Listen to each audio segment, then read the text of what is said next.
to Living Acadia TV, the show that celebrates the Acadia lifestyle and features the listings of the Swan Agency Sotheby's International Realty. In this week's episode, we'll be touring some B&Bs and inns, one of our company's specialties.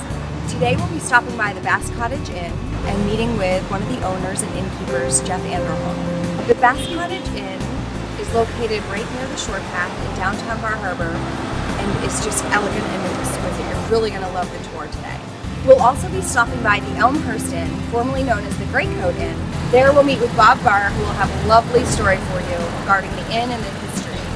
And for a visit over to the quiet side, we'll be meeting with Alyssa, who will tour us through the Clark Point Inn in Southwest Harbor. We also have an exclusive preview of the new documentary regarding the Fire of 47, directed by Peter Loeb. It will be debuting this fall. Stay tuned.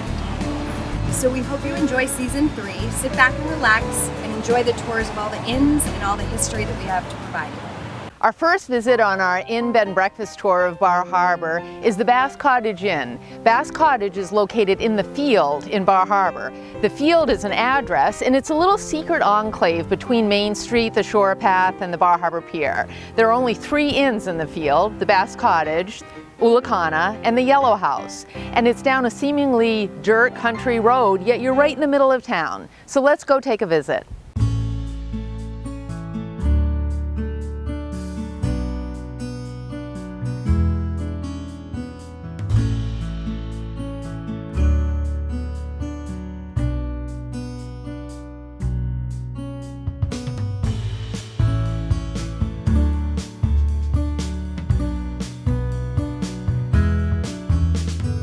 Well, before innkeeping, my wife and I were veterans of the corporate workforce down in the Boston area. I was in software, my wife was in financial services, and we had talked, in those days of the 60-hour weeks, 70-hour weeks, wouldn't it be great to do something else? And, we had talked about innkeeping, and finally, in 2002, we decided to take the plunge and started looking for our inn in the future. We just developed a model for what we wanted to do. We wanted to be in a town with a demonstrated tourist history. We wanted to be near the ocean because we're ocean people, and we wanted to be in a place we've been to before. And had been to Bar Harbor many times, dating back to the late '80s. And it was a place we had a great deal of affection for. So we kind of narrowed it down.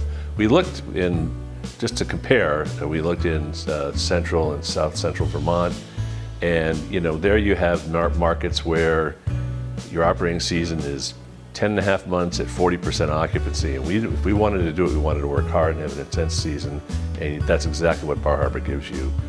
Lots of activity and high occupancy. My wife and I had purchased and renovated a number of historical properties over the years, and when we found Bass Cottage Inn, it needed work. It needed a lot of work, but we had done that kind of work before, but the location was the thing that drew us to the inn, because the location is perfect. It's a block off of Main Street, between Main Street and the waterfront, and really easy to get to town. One of the positive sides of working with an inn and renovating an inn that was basically a restart was that we could make everything the way that we wanted it to be. So we had to go through, it wasn't just redecorating, it was moving walls, making sure all the rooms had private bathrooms, which is absolutely required in this day and age, putting in whirlpool tubs, structural enhancements, new wiring, HVAC, plumbing.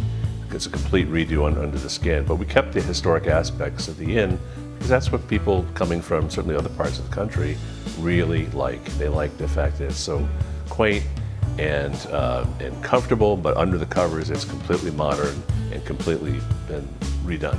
Acadia is a tremendous draw, and it's the main reason most people come to the Bar Harbor area. We have guests that come every year because there's certain trails they haven't hiked yet. We have guests that come and they do the same thing at each time. It's the natural, pristine beauty that you get away from strip malls and franchise restaurants to something that's real and natural and very safe environment too, which these days means a lot to people.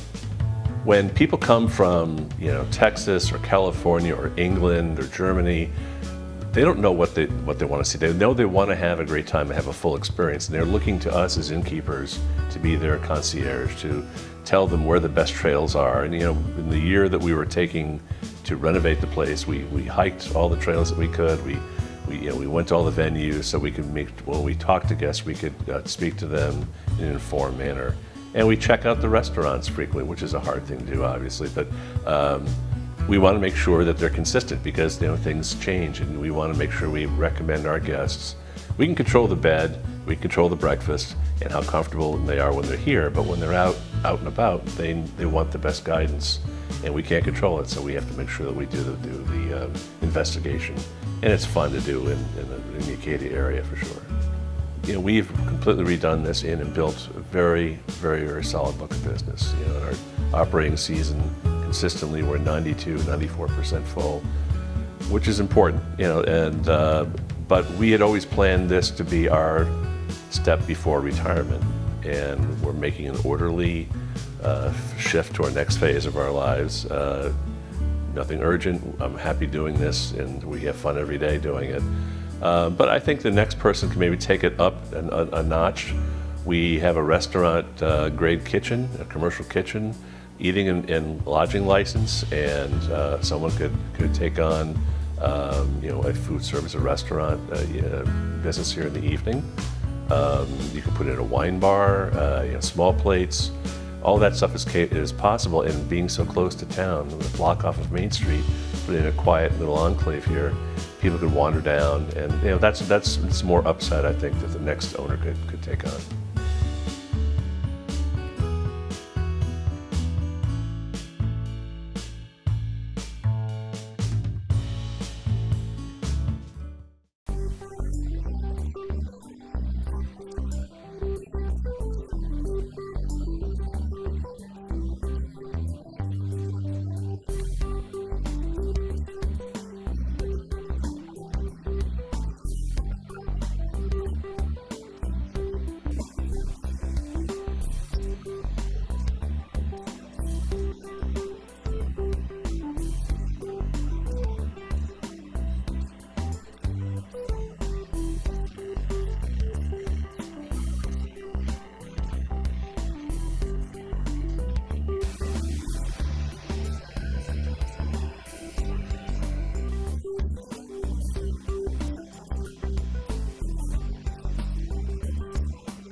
So I'm here today with Kathy from the SPCA. Can you tell us a little bit about the SPCA and why you think it's so wonderful? Well, first off, we are a no-kill shelter, so everyone that comes here has a forever home until they find their forever home. It's a wonderful experience for kids to get involved with, and the younger the better, I say, because they're the ones that teach the parents. We have some wonderful dogs. Until recently, we didn't have very many, but that's probably a good thing. But now we've gotten a few more, and we have lots that like to go out in the play yard and play. We usually get larger dogs, the larger from say 40, 50, 60 pounds.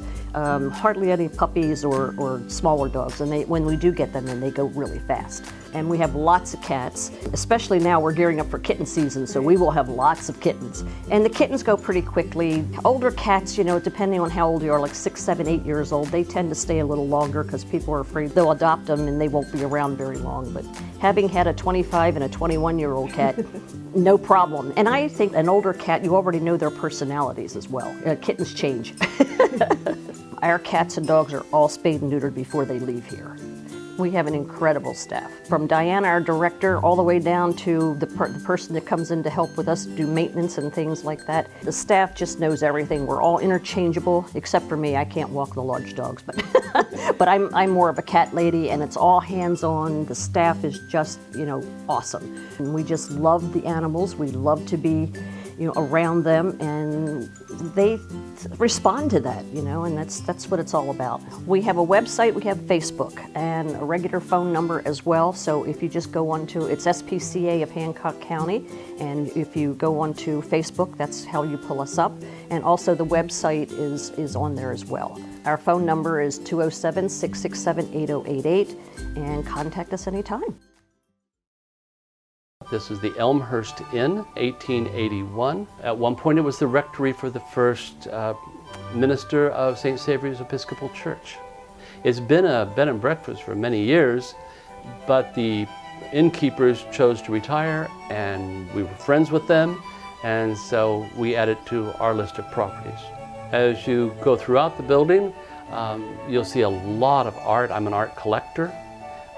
This property, the Elmhurst, we've gone, I hate to use the word zen, but an area for peace and tranquility and harmony. The front garden is going to be a Japanese garden. The side garden is going to be completely rebuilt. Areas of peace and tranquility, areas for contemplation. We're adding a big Japanese sort of pagoda-style area out there. So, fun things. As we've grown, we've now grown into a family of inns. So between my son's property, his grandmother gave it to him, his property and our 3, we have now 4 inns in our family of inns. Who knows where it will end, but at the moment it's 4. Most people just have 1 inn. And many innkeepers look at innkeeping as a change of lifestyle. They come out of corporate America and in a second career or third career. They just want to have an inn and sort of slow down a little bit. I would have never purchased Elmhurst if, as a family, it had not been decided that we were going to continue with this. I was not interested in adding to the collection, only to see them just all sold off again. So the boys and we as the parents said, is this a long-term investment? And they agreed it should be, and so we agreed to move forward and add yet this 4th into the collection. Guests in bed and breakfasts love to tell stories, share their stories of what they've seen and what they've done. They specifically like to discuss with other fellow guests what they've seen and done in Acadia National Park. Many of our guests have been coming for over 30 years. So for the new guest, they like to share their stories. They like to say, oh, don't miss Bubble Rock. Don't miss Thunder Hole. So again, it's all about the story, and they leave as good friends. Today I am visiting with Ruth Evelyn, who is our library director at the Jessup Library. Thank you, Betty. Appreciate your doing this. The Jessup is 106 years old. The library is a basic community library. We offer the wide range of materials and services that most community libraries do. We have lots and lots of books and DVDs and other kinds of things that people can check out. resources people can use here in the library as well. We have our active children's room, the leisurely room where you can sit and read with the magazines and newspapers. People come to do computer work as well. The main reading room, which has the bulk of our collection in it. We have an extra area downstairs where we have our public computing access area for those who don't have computers themselves or don't have access to Wi-Fi at home.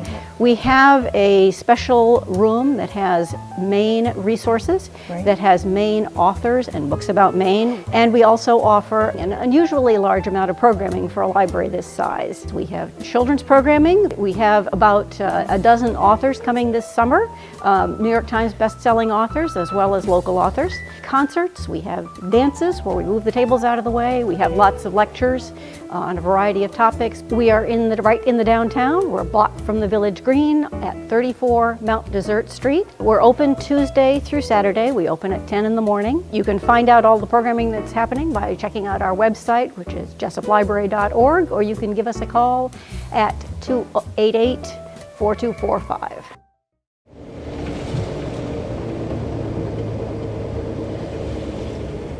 We're talking about this building we're sitting in right now. This building right where we're in What was right it now. originally? Oh my God, this thing's been everything. It started out, it was built in 1864. And it started out as mainly as the sardine schooners would come in, unload their catch at the two wharfs that used to be out back. And they smoked the herring here, packaged it. It's been an office for a dentist, an office for a doctor. There's been a men's haberdashery in here. There was a soda fountain at one time, and a state representative from Maine actually owned it at one time and had his corporate office here. And he produced Fuzzy Wuzzy cat food and Calico cat food, and I believe it was From the sardines? From the sardines and the waste products from the sardines, and. He also ran his business here. He didn't make the cat food here. It was made somewhere else, but this is where his corporate office was. Judy wanted this beautiful old building. Maybe that's why she loves me. I'm old. But I personally, the only interest I had was I'm looking at this property right on the water, and I said to her, "There's no way. I mean, financially, we live in Florida, waterfront property. No, I'm a worker bee, not a." Not a senior management person. And I said, that'll never work. So she said, well, how do we know? And I said, well, let's just enjoy the next glass of wine and we can think about it. So at any rate, she did see the gentleman coming out of the building. I ran over at her insistence to she'll disagree with that, I'm sure, but told him that my wife was really thought the building was charming, and he said, well, great, why don't you come on in, I'll take you around, show it to you. And as a bit of it, she kept going, and she looked at the tin ceilings, and which of course we've had to replace now. Sure. She looked at the holes where the floor wasn't, but she looked at also where the floor was, and she kept saying, oh my, and I kept saying, oh my God, I can't, no, this is not going to happen. Unfortunately, it did happen. Long story short, we put an offer in on it on November 2007, and with a little bit of negotiation, the gentleman accepted the offer. Interestingly enough, I was really happy to do it. It was fun. We finished it June 1st of 2010. Okay. And opened the restaurant June 15th, 2010. Now here you are, 2015, a restaurant, an inn. Well, let me just say this about the restaurant. Sure. We started off as a typical Down East chowder house would be, and it was fine. Everything worked fine, but we became associated with, later on you'll meet the chefs. They came to us last fall and decided that they wanted to leave the hustle and bustle of mainstream America and Washington, D.C. and come up here and enjoy Maine life the way it should be. Consequently, we have taken what we would consider, we are a tavern. We're the Water Street Tavern and Inn. And as you know, a tavern is a gathering place for friends, family, and travelers that serves food, drink, and lodging. And many friendships have been established here, but where I'm really going with this is we have gone from casual dining in down East Maine to probably a very high level of casual dining without getting in, but we're serving fine dining meals, the fine dining classification meals, but in a casual, more casual, upscale casual Is there a certain approach, a theme to the food now that you would? Well, the theme of the food right now is quite. First of all, it's all natural. It's all from scratch. Okay. We buy everything that we can from local suppliers, purveyors, and the chefs are just tremendously magical in their ability. They're like magicians. They can turn this just a piece of haddock into something extremely elegant. It doesn't get much better than this, does it? Well, only when you have a lobster on the tray, a nice cold beer, you Got know, it. Maine, the way life should be. It's just fantastic. You love being up here. I do. I mean, look at how picturesque it is. And the funny thing about it is, in the morning particularly, I come out here and I have a cup of coffee and I look around and I never see the same thing twice. It always changes. And it's therapy. It's beautiful. It's untouched beauty up here. I live in Orlando, you know, the Magic Kingdom. Yeah, I know exactly what you mean. Okay, so I mean, coming up here and living this lifestyle. When I was in corporate America, I told my wife in 2000, I want to go someplace where the phone doesn't work, the pager doesn't work. We don't have to entertain anybody. I just want to drink a little wine, be quiet. She said, I know just a place. It's called Lubec, Maine.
Good afternoon, I'm Erica Brooks with the Swan Agency Sotheby's International Realty, and today I'm visiting Island Connections and meeting with the Executive Director, Doreen Willett.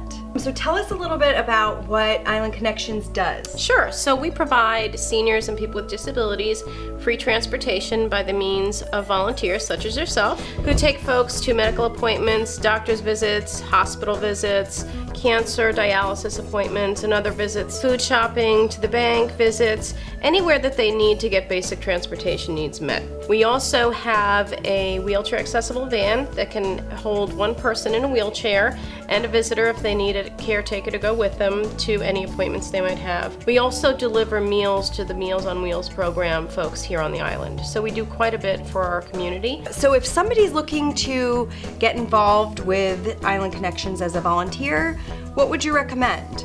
Basically, they can call the office, that could be first and foremost, or they can go online and download our application, fill out the application, and return it to us. There's a background check done on each individual for the safety of themselves as well as the neighbors that we drive. It's a process that can take a couple of days, and they can begin driving in a few days. I hear you say the word neighbors. What is that referring to exactly? So the neighbors are actually the people that we serve. They are the people that are here on the island and our surrounding islands who are in need of the transportation. The volunteer dictates how many rides per month they would like to do, how often they would like to serve, serve. They can also help us with events if they'd like.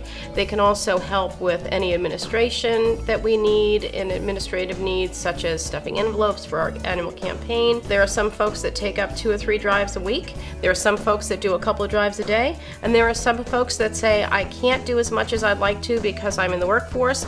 I'll do a couple of rides for you a month, and every ride counts. So there's nothing too small to be able to give back. Well, that's wonderful. Thank you so much for having us here today, showing us around the office. Great. And remind me again the location address. Yep, we're at 93 Cottage Street, Suite 101 in Bar Harbor. Great. Well, thank you so much. And here we are at Island Connections. So he got a notebook out and had us all sign a piece of paper and said, "You are now members of a fire department for the Somerville Fire." So I had gone from a student to a fireman in a very few minutes.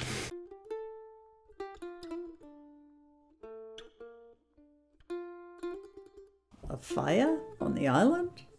Oh boy, oh, it was devastating.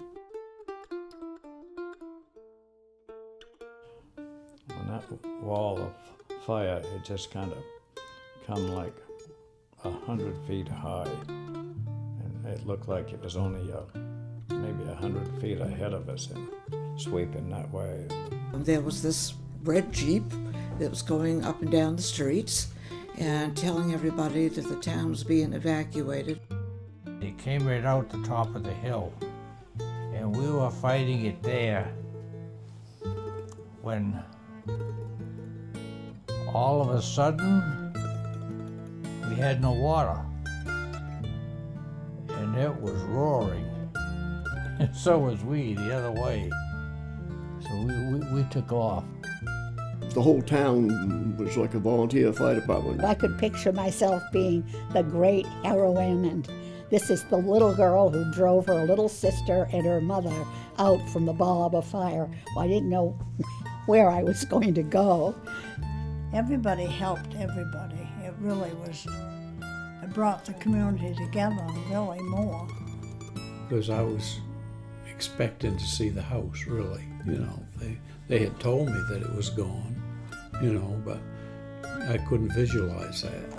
It's the way life is. There's challenge and danger and loss and damage, but if you have community, you have the capacity to recover and be whole, and that's what we had.